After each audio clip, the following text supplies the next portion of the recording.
ലോകേഷ് കനകരാജ് സംവിധാനം ചെയ്ത് രജനീകാന്ത് നായകനാകുന്ന ആദ്യ സിനിമ. രജനീകാന്തിനെ എങ്ങനെ ഒരു മാസ് നായകനായി ഒരുക്കാമെന്ന് പല പുതിയ സംവിധായകരും എപ്പോഴും കാണിച്ചു തരാറുണ്ട്. എന്നാൽ അതിലൊക്കെ വ്യത്യസ്തമായ രീതിയിൽ എങ്ങനെ ഒരുക്കാമെന്ന് കാണിച്ചു തന്നിരിക്കുകയാണ് ലോകേഷ് കനകരാജ്. സാധാരണ നമ്മൾ കാണുന്ന മാസ് നായകനിൽ നിന്നും ചെറിയൊരു മാറ്റമൊക്കെ വരുത്തി ഒരു പുതിയ രജനീകാന്തിനെ തന്നിരിക്കുന്നു എന്ന് വേണമെങ്കിൽ പറയാം. ദളപതി സ്റ്റൈലൊക്കെ നമ്മൾ വിചാരിച്ചിരുന്നു, എന്നാൽ ദളപതി സ്റ്റൈലൊന്നുമല്ല, ദളപതി മാനറിസങ്ങൾ ഉള്ള ഒരു രജനീകാന്ത് എന്ന് പറയാം. അങ്ങനെ ഒരു ഫ്ലാഷ് ബാക്കിലേക്കൊക്കെ സഞ്ചരിക്കുന്ന ഒരു രജനീകാന്തിനെ നമുക്ക് തന്നിട്ടുണ്ട്. കൊള്ളാം. സാധാരണ അവതരിപ്പിക്കുന്നതിൽ നിന്നും വ്യത്യസ്തം എന്ന് വേണമെങ്കിൽ പറയാം. രജനീകാന്തിനെ അങ്ങനെയൊക്കെ ചെയ്തു വെച്ചിട്ടുണ്ട് ലോകേഷ് കനകരാജ്. വിക്രം എന്ന സിനിമയിൽ തന്നെ നമ്മൾ കാണാത്ത ഒരു കമൽഹാസനെ തന്നിരുന്നു, ഒരു വ്യത്യസ്ത രീതിയിൽ. അടുത്തിടയ്ക്ക് അങ്ങനെ ഒരു മാസ് നായകനെ നമ്മൾ കണ്ടിട്ടില്ലായിരുന്നു. അതുപോലൊരു മാസ് നായകനെ നമുക്ക് തന്നു. അതുപോലെ തന്നെ ലോകേഷ് കനകരാജിൽ ഒരു മാസ് നായകനെത്തിയപ്പോൾ വേറെ ഡിഫറൻറ്റ് രീതിയിൽ എങ്ങനെ കൊണ്ടുവരാനെന്ന് കാണിച്ചു. അതുതന്നെയാണ് കാരണം. രജനീകാന്ത് എന്ന് പറയുന്ന നായകൻ എല്ലായിടത്തും ഗംഭീരമായ വിജയം നേടുന്ന ഒരു നായകനാണല്ലോ. ഒരിടത്ത് താന്നുപോയെങ്കിൽ പിന്നീടെല്ലാം വിജയങ്ങളായിരിക്കും. എന്നാൽ ഇവിടെ കുറച്ച് രജനീകാന്ത് അത്രയ്ക്ക് അങ്ങോട്ട് വലിയ ആളാകുന്നില്ല. അത് പല സ്ഥലങ്ങളിലും നമുക്ക് വ്യക്തമാകും. സിനിമ കണ്ടുകൊണ്ടിരിക്കുമ്പോൾ നമുക്കത് മനസ്സിലാകുന്നുണ്ട്. പല സ്ഥലങ്ങളിലും രജനീകാന്തിന് അടികിട്ടുന്ന രീതിയിലേക്ക് സഞ്ചരിക്കുന്നെങ്കിലും നമ്മളതിനെ വിചാരിക്കും, രജനീകാന്തിന് പോലും ഇങ്ങനെ ഒരു വിഷമഘട്ടത്തിൽ എത്തി നിൽക്കുന്നല്ലോ എന്ന് വിചാരിക്കും. അവിടെ നിന്നൊക്കെ കരകയറുന്ന രീതിയിൽ പിന്നീട് കാണിക്കുന്നുണ്ട്. അത് സ്വാഭാവികമാണ്, അങ്ങനെ സഞ്ചരിക്കുമല്ലോ. എന്നാൽ ഒരു സമയത്ത് രജനീകാന്തിന് പോലും അടി കിട്ടിയല്ലോ എന്ന് നമുക്ക് തോന്നും. അതിനൊരു ഉദാഹരണമാണ് നമ്മുടെ സ്വന്തം സൗബിൻ ഷാഹിർ. സൗബിൻ മികച്ച രീതിയിലാണ് ഈ ചിത്രത്തിൽ ലോകേഷ് കനകരാജ് പ്രസന്റ് ചെയ്തിരിക്കുന്നത്. ഇത്രയും മികച്ച ഒരു റോള് ഞാൻ പ്രതീക്ഷിച്ചില്ല. വെറുതെ ഒരു സൈഡിൽ കൂടെ വന്നു പോകുന്ന റോളാണെന്ന് നമ്മൾ വിചാരിച്ചെങ്കിൽ സൗബിനാണ് ഏറ്റവും ഗംഭീര റോൾ ഈ ചിത്രത്തിൽ കിട്ടിയിരിക്കുന്നത്. അതാണ് ഞെട്ടിപ്പിക്കുന്നത്. അന്ന് ലോകേഷ് ഈ ഇവന്റിൽ പറഞ്ഞിരുന്നു, മിക്കവാറും മദ്രാസിൽ വന്ന് താമസിക്കേണ്ടി വരും, സൗബിനെ തിരക്കി നിരവധി തമിഴ് സംവിധായകരും തിരക്കഥാകൃത്തുക്കളും ഒക്കെ എത്തുമെന്നുള്ളത്. അതിപ്പോൾ ഏതാണ്ട് ഏകദേശം ഉറപ്പായിട്ടുണ്ട്. അതുപോലെ അഭിനയിച്ച് തകർത്തിട്ടുണ്ട്. ഒരു സമയത്ത് നമുക്ക് രജനീകാന്തിന് വരെ എതിരായിട്ട് നിൽക്കുമ്പോൾ നമ്മൾ ഞെട്ടിപ്പോവും. രജനീകാന്തിന് വരെ ഭീഷണിയാകുന്നുണ്ടല്ലോ സൗബിൻ എന്ന രീതിയിൽ. അതുപോലെ അവതരിപ്പിച്ചിട്ടുണ്ട് സൗബിൻ. അതൊരു ഗംഭീര കയ്യടിയാണ്. മിക്കവാറും സൗബിൻ എടുത്തുകൊണ്ട് പോയി എന്നൊക്കെ പറയത്തില്ലേ, അത് തന്നെയാണ് സംഭവിച്ചേക്കുന്നത്. അതിനപ്പുറം ഈ ചിത്രത്തിൽ വന്നിരിക്കുന്ന ഓരോ താരങ്ങളും ഓരോ ഇൻഡസ്ട്രിയിലെയും സൂപ്പർ താരങ്ങളാണ് വന്നിരിക്കുന്നത്. അവർക്ക് വേണ്ടത്ര സ്പേസും ഗംഭീര അവതരണവും ഒക്കെ കൊടുത്തിട്ടുണ്ട്. ജയിലർ എന്ന ചിത്രം എടുത്താൽ മോഹൻലാലും ശിവരാജ് കുമാറും ഒക്കെ എത്തുമ്പോൾ അവരവിടുത്തെ സൂപ്പർ താരങ്ങളാണ് ഓരോ ഇൻഡസ്ട്രിയിലെ. അവർ പക്ഷേ ക്യാമിയോയിലാണ് എത്തിയിരിക്കുന്നത്. ഇവിടെ ക്യാമിയോയ്ക്ക് പകരം ഇവർക്ക് കുറച്ചും കൂടെ വലിയ റോളുകളാണ് കൊടുത്തിരിക്കുന്നത്. ഇവരെ എല്ലാം കൂടെ ഉൾപ്പെടുത്തി ഒരു പടം എടുക്കുക എന്ന് പറയുന്നത് വലിയൊരു ചലഞ്ചിങ് ആണ്. എന്നാൽ ആ ചലഞ്ച് അക്സെപ്റ്റ് ചെയ്ത് ഗംഭീരമായി തന്നെ ചെയ്തു വെച്ചേക്കുന്ന ലൊക്കേഷനെ നമുക്കവിടെ കാണാം. അതിനൊക്കെ പോസിറ്റീവായ ഒരു ഘടകമായി മാറുന്നത് അനിരുദ്ധിന്റെ മ്യൂസിക്കാണ്. അനിരുദ്ധിന്റെ മ്യൂസിക് ഇല്ലെങ്കിൽ ഇവരെ ഇത്രയും ഭംഗിയായിട്ട് നമുക്ക് കാണാൻ കഴിയില്ല. നാഗാർജുന ആകട്ടെ, ഉപേന്ദ്ര ആകട്ടെ, അമീർ ഖാൻ ആവട്ടെ, ഇവരെയൊക്കെ കൊണ്ടുവന്നതിന്റെ ക്രെഡിറ്റ് സത്യം പറഞ്ഞാൽ അനിരുദ്ധിന് കൊടുക്കണം. അത്ര മാസ് അപ്പീലോട് കൂടിയാണ് അവരെയൊക്കെ പ്രസന്റ് ചെയ്തിരിക്കുന്നത്. അതാണ് ശരിക്കും ഈ സിനിമയ്ക്ക് ഒരു പോസിറ്റീവായി മാറുന്നത്. അതുപോലെ കത്തിക്കലാണ് അനിരുദ്ധ് കത്തിച്ചു വെച്ചിരിക്കുന്നത്. പിന്നെ നമുക്കൊരു സംശയം തോന്നിയതെന്ന് വെച്ചാൽ ഈ ചിത്രത്തിന് എന്തിന് എ റേറ്റഡ് കൊടുത്തു എന്നതാണ്. എ റേറ്റിനുള്ളതൊന്നും കാണിച്ചിട്ടില്ല. ഇതിലും വയലൻസ് ഉള്ള സിനിമകൾക്ക് എ റേറ്റഡ് പോലും വന്നിട്ടില്ല. ഇതിനകത്താണെങ്കിൽ അങ്ങനെ ഭയങ്കര വലിയ വയലൻസ് ഒന്നും കാണിച്ചിട്ടുമില്ല.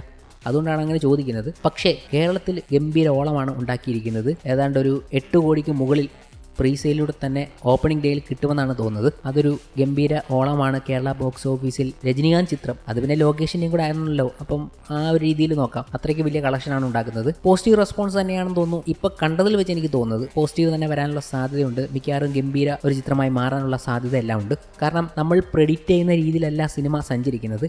പല രീതിയിൽ നമ്മൾ സ്റ്റോറി പ്രെഡിക്റ്റ് ചെയ്യുമ്പോഴും അതിൽ നിന്നൊക്കെ മാറി സഞ്ചരിക്കുന്ന ഒരു പ്രത്യേക സ്റ്റൈലിൽ പോകുന്ന ഒരു ചിത്രമാണ്. ടിപ്പിക്കൽ ലോകേഷ് പടം തന്നെയാണ്. ലോകേഷിൻ്റെ ഡ്രഗ്സ് ഡീലിങ്ങും ഗോൾഡ് സ്മഗ്ലിങ്ങും മറ്റ് കള്ളക്കടത്തുകളും അതിൻ്റെ സിൻഡിക്കേറ്റും അതുമൊക്കെ കണക്ട് ചെയ്താണ് പോകുന്നത്. പക്ഷേ എന്നിരുന്നാലും അതിൽ ചില പുതുമകൾ ഇട്ടുകൊണ്ടാണ് പോകുന്നത്. എന്നാൽ ലോകേഷിൻ്റെ പടത്തിൽ ഏറ്റവും നല്ലത് ഏതാണെന്ന് ചോദിച്ചാൽ ഇതൊന്നും നമ്മൾ പറയത്തില്ല. ഏറ്റവും നല്ല പടം കൈദി തന്നെയാണെന്നേ ഞാൻ പറയത്തുള്ളൂ. കൈദി കഴിഞ്ഞാൽ മാസ്റ്ററും കിടലിനായിരുന്നു. ബാക്കിയൊക്കെ ടിപ്പിക്കൽ ആ ഒരു ഗണത്തിൽ വരുന്ന സിനിമകളാണ്. വിക്രമും LCU കണക്ട് ചെയ്യുന്നതുകൊണ്ട് തന്നെ അതും വലിയ വേറൊരു രസം സമ്മാനിച്ചിരുന്നു.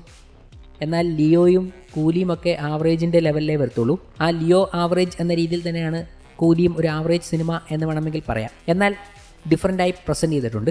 ഒരു വലിയ നായകനെ എങ്ങനെ പ്രസൻറ്റ് ചെയ്യാമോ ആ രീതിയിൽ തന്നെ പ്രസൻറ്റ് ചെയ്തിട്ടുണ്ട്. നമ്മൾ പേട്ട എന്ന സിനിമ കണ്ടു കഴിഞ്ഞപ്പോൾ കാർത്തിക് സുബ്രാജ് എങ്ങനെ രജനീകാന്തിനെ അവതരിപ്പിക്കുമെന്നറിയാനുള്ള ആകാംക്ഷ ഉണ്ടായിരുന്നു. അതൊരു ഗംഭീര പ്രസൻറ്റേഷൻ ആയിരുന്നു. അതുപോലെ തന്നെയാണ് ജയിലറിൽ നമ്മൾ സമീപിച്ചത്. നെൽസൺ ദിലീപ് കുമാർ എങ്ങനെയായിരിക്കും രജനീകാന്ത് എന്ന ആ വലിയ ഇതിഹാസ നായകനെ, സൂപ്പർ സ്റ്റാറിനെ കൊണ്ടുവരിക എന്നത്. അതുതന്നെയാണ് ലോകേഷും ചെയ്തിരിക്കുന്നത്. അവരവരുടെ ഡിഫറൻറ്റ് മേഖലയിൽ നിന്നും ഗംഭീര നായകന്മാരെ സൃഷ്ടിച്ചിട്ടുണ്ട്. അതിനപ്പുറം ഈ ഒരു ലോഡ് സൂപ്പർ താരങ്ങളെ കൊണ്ടുവന്നിറക്കിയതാണ് അതിൻ്റെ ഒരു വിസിൽ മൂമെൻറ്റ്. അങ്ങനെ വിസിൽ പറത്തുന്ന സംഭവങ്ങളൊക്കെ ഉണ്ട്. പിന്നെ രജനീകാന്ത് എന്ന നായകൻ പ്രായമായി അതിൻ്റെ ഒരു ഫീലൊക്കെ വെച്ച് തന്നെയാണ് കാണിച്ചിരിക്കുന്നത്. പിന്നെ കഥ കുറച്ച് കോംപ്ലക്സ് ആണ്. നമ്മൾ ആദ്യം തന്നെ കഥയിലേക്ക് കടക്കുമ്പോൾ ഇതിനകത്ത് വരുന്ന ക്യാരക്ടറും അവരുടെ ഡീലിങ്സും അതും ഇതുമൊക്കെ പറഞ്ഞു പോകുന്നുണ്ട്. അതുകൊണ്ട് തന്നെ നമ്മൾ അതിനകത്തൊന്ന് മാറിയാൽ ചിലപ്പോൾ എല്ലാം കണക്ഷനും വിട്ടുപോകും. ഒന്നുകൂടെ കാണേണ്ടി വരുന്ന ഒരു സ്ഥിതി ഉണ്ടല്ലോ. അതിലിപ്പോൾ OTT വരുമ്പോൾ റീവിസിറ്റ് ചെയ്യേണ്ട അവസ്ഥ ഉണ്ട്. ഇല്ലെങ്കിൽ തിയേറ്ററിൽ തന്നെ ഒന്നും കൂടെ കാണേണ്ടി വരും, കഥ ഒന്നും കൂടെ മനസ്സിലാക്കിയെടുക്കാൻ. അത് ചില ലൂസ് സെൻസുകൾ നമുക്ക് കിട്ടുന്നുണ്ട്. ഇവരെയൊക്കെ എന്തിനാണ് ഇവിടെ വന്നത്, ആദ്യം ഒരാളെ കാണിച്ചു, പിന്നെ ക്ലൈമാക്സിൽ അയാൾ വന്നിട്ടുണ്ട്, അതെങ്ങനെ വന്നു എന്നുള്ളൊരു കണക്ഷൻ. ഇതിന് ലോകേഷ് മനഃപൂർവ്വം ഇട്ട കണക്ഷനുകളാണോ എന്നറിയത്തില്ല. LCയുമായിട്ട് കണക്ട് ചെയ്യാനുള്ള രീതിയിൽ എന്തെങ്കിലും ഇട്ടിട്ടുണ്ടോ എന്നറിയത്തില്ല. അതുപോലെ തന്നെ സത്യരാജിൻ്റെ കഥാപാത്രം, അതിൽ പറയുന്ന ചില കാര്യങ്ങൾ, പിന്നെ ഈ രജനീകാന്തും സത്യരാജും തമ്മിലുള്ള കണക്ഷൻ വരുമ്പോൾ അവരുടെ ആ ഫാമിലിക്ക് ഉണ്ടാകുന്ന ചില ഒരു മൊമെൻറ്റുകളൊക്കെ ഉണ്ട്. അതൊക്കെ പിന്നീട് നമുക്ക് ചോദ്യം വരും, ഇതെന്താണ് അങ്ങനെ ചെയ്തത് എന്നുള്ള രീതിയിൽ കാണുമ്പോൾ നിങ്ങൾക്കും അത് മനസ്സിലാവും. അത് എനിക്ക് ഇടയ്ക്ക് വിട്ടുപോയതാണോ എന്നറിയത്തില്ല. അങ്ങനെ ചില കാര്യങ്ങൾ ഇപ്പോൾ ഞാൻ ആലോചിക്കുമ്പോൾ എവിടേക്കോ മിസ്സായിട്ടുണ്ടല്ലോ, അതെന്താണ് അത് കണക്ട് ചെയ്യാത്തത് എന്നൊക്കെ ഒരു തോന്നലുണ്ട്. അതുപോലെയാണ് കഥ പറഞ്ഞു പോകുന്നത്. അത്രയ്ക്ക് സാധനങ്ങളുണ്ട്. ഇവരുടെ ഡീലിങ്ങും മറ്റും മറിച്ചതും ഒക്കെ കുറേ ഭയങ്കര കോംപ്ലക്സ് ആണ്. അതൊക്കെ കണ്ടുപിടിച്ച് വരുമ്പോഴത്തേക്ക് ഒരു സമയമെടുക്കും. ഇല്ലെങ്കിൽ നമ്മൾ ഇങ്ങനെ കുത്തിയിരുന്ന് അതിനകത്ത് തന്നെ ചിന്തിച്ച് ആലോചിച്ചിട്ട് അങ്ങനെയൊക്കെ പോകണം. അതൊരു ലൊക്കേഷൻ്റെ ടിപ്പിക്കൽ രീതിയാണ്. അതിൽ തന്നെ എനിക്ക് തോന്നുന്നു സിമ്പിളായിട്ട് കണ്ടു തീർക്കാവുന്നത് കൈദി മാത്രമേ ഉള്ളൂ എന്ന് തോന്നുന്നു. വിക്രമൊക്കെ ഭയങ്കര കോംപ്ലക്സ് ആണ്.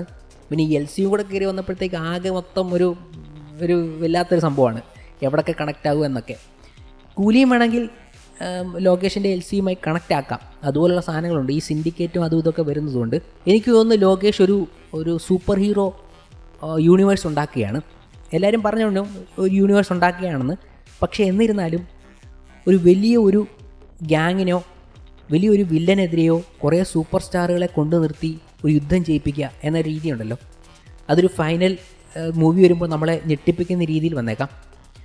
നായകന്മാരെ ഒരിടത്ത് രജനീകാന്ത്, ഒരിടത്ത് വിജയ്, ഒരിടത്ത് കാർത്തി, അങ്ങനെ കുറേ നായകന്മാരെല്ലാം കൂടെ നിരന്ന് നിൽക്കുന്നു. അതിന് വില്ലനായി വേണമെങ്കിൽ അമീർ ഖാൻ. പക്ഷെ എന്നാലും റോളക്സ് എന്ന സിനിമ വരുമ്പോഴേ അറിയത്തുള്ളൂ ഇനി റോളക്സ് ആണോ ഏറ്റവും വലിയ വില്ലൻ സൂര്യ അവതരിപ്പിക്കാൻ പോകുന്നത്.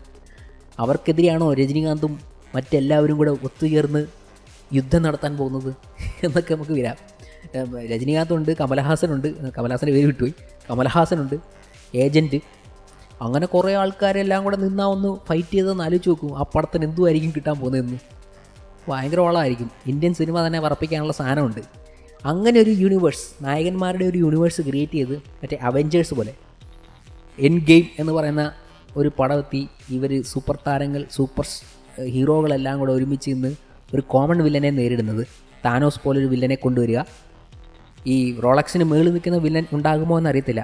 സിൻഡിക്കേറ്റ് വെച്ച് നോക്കുവാണെങ്കിൽ അതിന് മേളിലും വില്ലനാൽ വരേണ്ടതാണ്. ഇപ്പോൾ നമ്മൾ പറയുന്ന പോലെ ബോളിവുഡിൽ നിന്നൊക്കെ അമീർ ഖാനെ ഇപ്പോൾ ഇറക്കിയില്ലേ, അതുപോലെ തന്നെ വലിയ വലിയ വില്ലന്മാർ വരുമോ, അത് അമീർ ഖാൻ വില്ലനാണോ എന്നതൊക്കെ നമുക്കിനി കണ്ടറിയാനേ പറ്റത്തുള്ളൂ. അതൊക്കെ വലിയ സർപ്രൈസാണ്. അമീർ ഖാനും രജനീകാന്തും ഒക്കെ മുന്നിൽ വരുമ്പോഴത്തേക്ക് ക്ലൈമാക്സ് രംഗത്തിൽ നമുക്ക് വലിയ സർപ്രൈസാണ് സമ്മാനിച്ചത്.